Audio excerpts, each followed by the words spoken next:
So my Hantek here, guys, my handheld, the 2C42.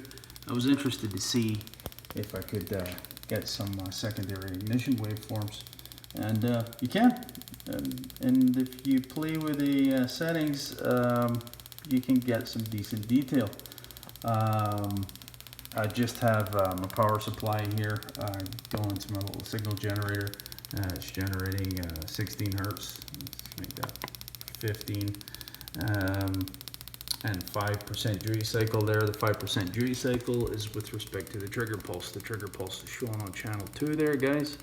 And the secondary ignition trace is just being picked up from a probe here, just sitting in proximity. No fancy tools. You guys have seen this before. In order to get a secondary ignition trace there. So you can see I've got my trigger set so that the firing line is positioned nicely on the screen. So what we're looking at, again, this is the trigger pulse, 5-volt trigger pulse. Let me just adjust the duty cycle, and you can see shorter duty cycle. You can see how it's affecting the trace. Just to prove the point that, so at the leading edge of the trigger, the coil starts to charge. This would be representative of the charging coil right here. This is the dwell, of course. So the dwell, and at the once the trigger actually cuts off, so on the falling edge of the trigger is the firing line of the plug itself when the plug actually fires. And this is representative of the spark line and the oscillations from the coil. This is pretty good. I think it's pretty good. I mean, there's nothing fancy here, fellas. This is about as basic gets.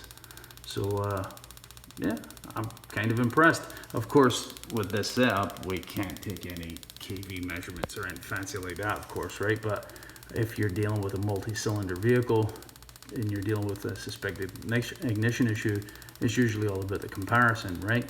So if you make comparisons between the relative cylinders you're interested in, you might be able to get an idea what's going on, because that gives you a pretty good idea, right? Coil's charging, the dwell time, firing line, spark line, the oscillations.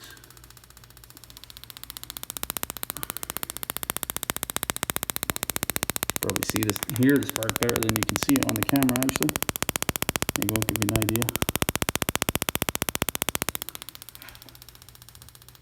Yeah, that's it, boys. I'll leave it at that. Cheers.